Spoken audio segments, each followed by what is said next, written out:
Selamat sore Pak Adi Salim SEMM. Perkenalkan, saya Diana. Baik, di sini saya akan melanjutkan jawaban tugas terstruktur, yaitu mata kuliah perilaku organisasi.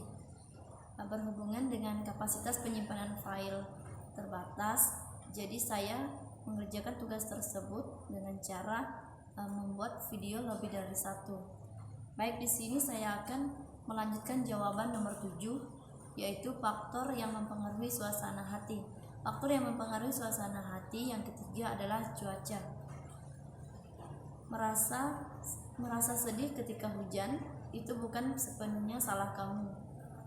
Sinar matahari menyediakan serotonin, sebuah neurotransmitter yang dapat meningkatkan suasana hati, sehingga sinar matahari secara harfiah terkait dengan kebahagiaan kamu. Itu sebabnya cuaca ekstrim dari panas ke hujan dapat menyebabkan kamu lesu, membuat kamu kurang bersemangat dan minim motivasi. Faktor yang keempat adalah kurang tidur. Penelitian dari jurnal Sleep telah menemukan bahwa orang yang kurang tidur dapat menjadi kurang ramah, kurang empati, dan melaporkan suasana hati yang umumnya kurang damai pada keesokan harinya. Selanjutnya adalah soal nomor 8. Apa yang dimaksud dengan regulasi emosi? Regulasi emosi ialah kapasitas untuk mengontrol dan menyesuaikan emosi yang timbul pada tingkat intensitas yang tepat untuk mencapai suatu tujuan. Seseorang yang memiliki regulasi emosi dapat mempertahankan dan meningkatkan emosi yang dirasakannya, baik positif maupun negatif. Berikutnya adalah soal nomor 9. Jelaskan aspek regulasi emosi. Menurut Thomson tahun 1994, aspek-aspek regulasi emosi adalah sebagai berikut. Yang pertama adalah kemampuan memonitor emosi atau emotion monitoring, yaitu kemampuan untuk menyadari dan memahami dari keseluruhan proses yang terjadi dalam diri, pikiran, dan latar belakang dari tindakan individu. Yang kedua adalah kemampuan mengevaluasi emosi atau emotion evaluating, yaitu kemampuan untuk mengelola dan menyeimbangkan emosi-emosi yang dialami individu. Kemampuan untuk mengelola emosi negatif seperti kemarahan, kesedihan, kecewa, dendam, dan benci akan membuat individu tidak terbawa dan terpengaruh secara mendalam, yang dapat mengakibatkan individu tidak dapat berpikir secara rasional. Lalu yang ketiga adalah kemampuan memodifikasi emosi atau emotion modification, yaitu kemampuan untuk merubah emosi sehingga mampu memotivasi diri, terutama ketika individu berada dalam putus asa, cemas, dan marah. Kemampuan ini membuat individu mampu bertahan dalam masalah yang sedang dihadapinya. Yang ke-10 adalah soal yang ke-10. Apa yang dimaksud dengan kerja emosional?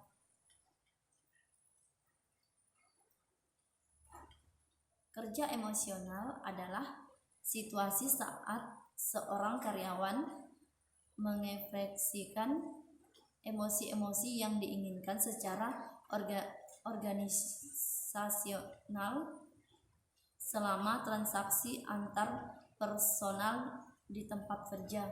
Konsep kerja emosional muncul dari penelitian atas pekerjaan terkait pelayanan. Contohnya, sebuah maskapai penerbangan mengharapkan pramugari mereka untuk gembira.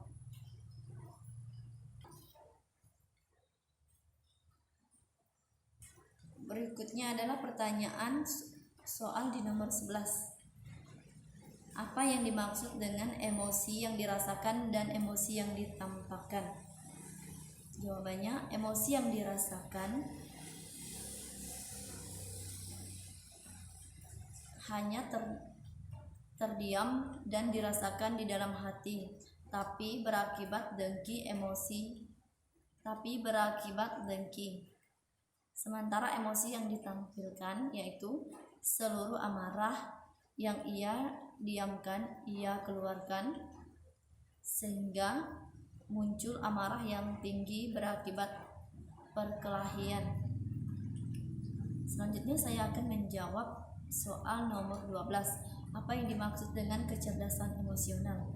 Kecerdasan emosional adalah kemampuan kita untuk mengendali emosi, memberi label dengan benar, dan menggunakan informasi emosional untuk memengaruhi pikiran dan tindakan.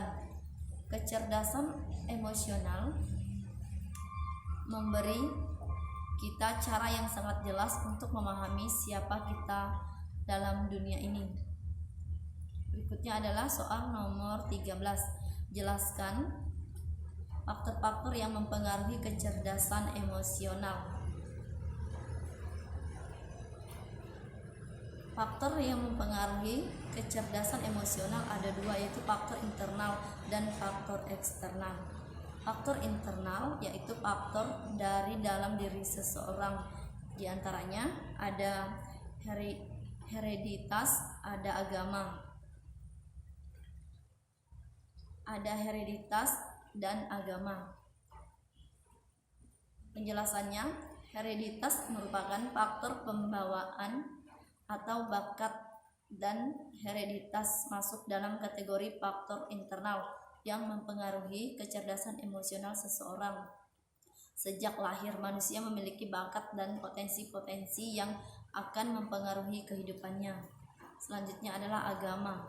Faktor agama memainkan peran penting dalam mempengaruhi kecerdasan emosional seseorang. Agama memberi fondasi yang kuat pada diri seseorang agar jiwanya teguh dan tak mudah tergoncang oleh apapun. Lalu berikutnya adalah faktor eksternal.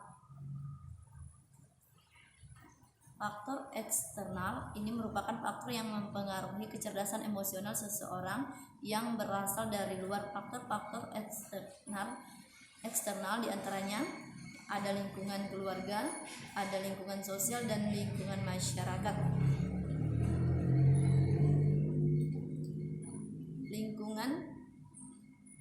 Lingkungan keluarga memiliki peran yang sangat penting dalam upaya mengembangkan pribadi anak. Perawatan orang tua yang penuh kasih sayang dan pendidikan tentang nilai-nilai kehidupan baik agama maupun sosial budaya yang diberikannya merupakan faktor yang kondusif yang untuk mempersiapkan anak menjadi pribadi dan anggota masyarakat yang sehat. Lalu yang kedua adalah lingkungan sekolah. Sekolah merupakan lembaga pendidikan formal yang secara sistematis melaksanakan program bimbingan, pengajaran, dan latihan dalam rangka membantu peserta didik agar mampu mengembangkan potensinya baik yang menyangkut aspek moral, spiritual, intelektual, dan emosional maupun sosial. Yang ketiga adalah lingkungan masyarakat. Masyarakat merupakan faktor dari luar yang mempengaruhi kecerdasan emosional, di mana masyarakat yang maju dan konflik tuntutan hidupnya cenderung mendorong untuk hidup dalam situasi kompetitif, penuh saingan dan individualis dibanding dengan masyarakat sederhana.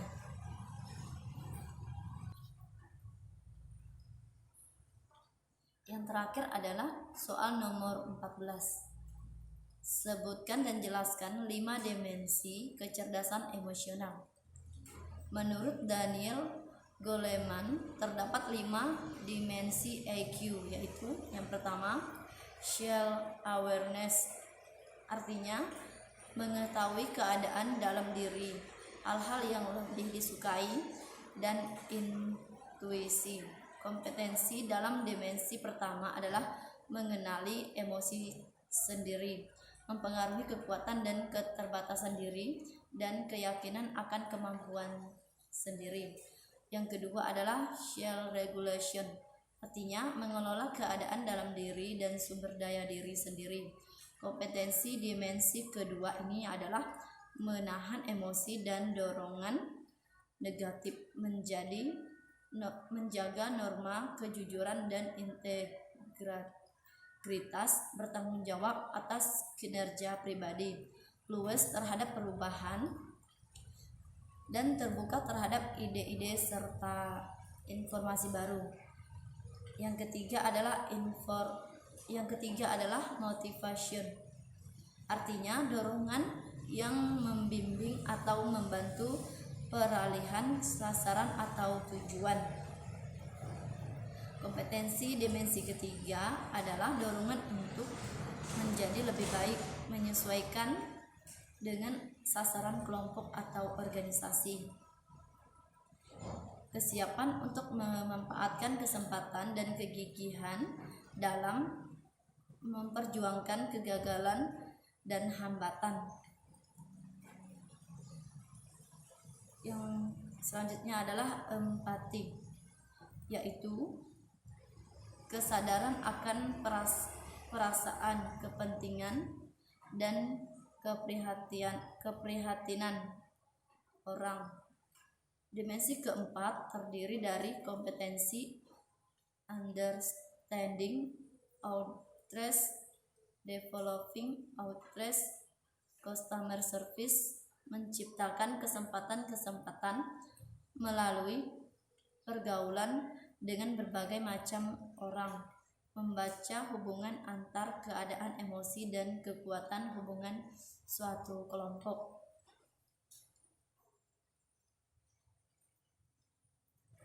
Yang terakhir adalah social skill, artinya kemahiran dalam mengugah tanggapan yang dikehendaki oleh orang lain.